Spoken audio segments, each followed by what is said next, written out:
prácu. Vašu prácu, ktorá prebieha, alebo niečo nové?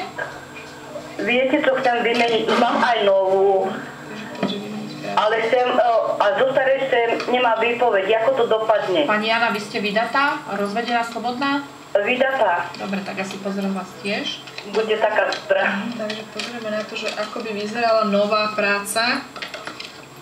Mohla by to byť nejaká zmena. Tu sú už nádej na nových ľudí spoznávať, že vlastne vy ste taká akčná, že sama si viete aj poradiť. Čo sa týka, že viete si nájsť aj sama. Pozriem sa ešte.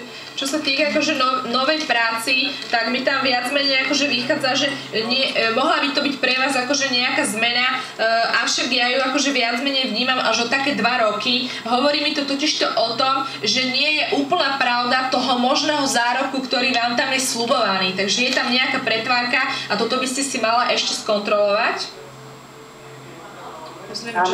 Čo sa týka tejto súčasnej práci. Tak toto by tiež presne vyšlo, pretože je tu akože niekto sľubuje väčšie peniaze, ale okolo toho máme veľmi negatívne karty, pani Jana. Takže aby ste sa nedostala. Áno, toho sa bojím. No, pretože vlastne vy potrebujete túto prácu a jednoducho tie ponuky aj v tomto zmysle mi odpovedajú, že není to tak, ako sa vám tvrdí. Radšej treba zotrvať a hovorím, vy ste veľmi akčná a vy viete si sama tiež nájsť dobrú ponuku. Tak, ide o to, že vlastne v tejto práci, z ktorej ste teraz, akože ja tam ešte minimálne na rok akože vidím nejaké možné plynutie, ale vy máte pocit, ako keby ste tam na veľa vecí bola sama a teda v tomto prípade aj veľa intuične pracujete v tej práci a práve aj kvôli tomu máte pocit, že všetko to bremeno je len akože na vás. Jak som poradila akože hneď prvé, tak vlastne ja by som z tohoto opäť tu vnímam, že také tie 2 roky by bolo ešte vhodné počkať, vyčkať, respektíve až od budúceho roku, niekedy od marca sa pozrieť po niečom možnom novom, avšak zatiaľ by som akože vyslovene, že utiaľa túto prácu a našla niečo iné, to by som zatiaľ ešte nerobila.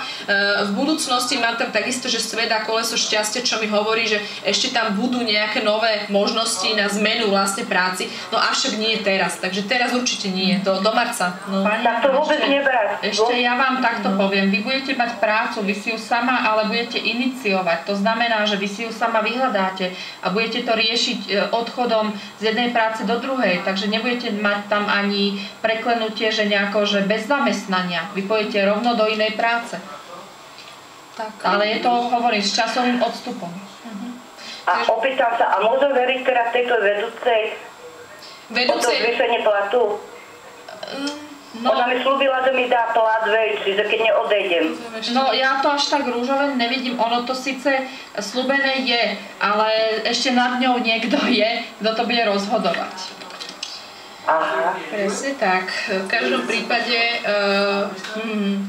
pozriem sa, že či vôbec sa tam akože bude možné to zvýšenie platu vôbec niekedy naplniť, lebo ja ho tam zatiaľ vôbec nevidím. Ja ho tam vidím skôr v takom zmysle podľa zákona. To znamená, že to môže byť len... Bude to iba pri vylepšenie, môže vám byť ponúknutá nejaká dovolenka alebo vyslovene na nejakú takúto kratšiu cestu. Ja to z tejto práce vnímam skoro až na ten budúci rok, až niekedy k júnu, takéto pri vylepšenie, akože, ale inak tomu veľmi neverte, že by vám tam zvýšili plat.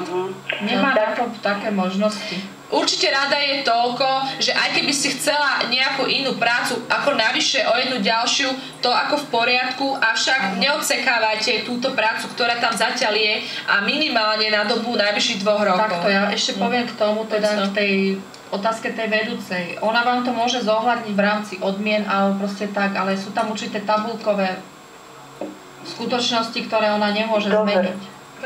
Tak táto nová práca, čo by bola, že to není perspektívne? Zatiaľ nie. Neberte. A vy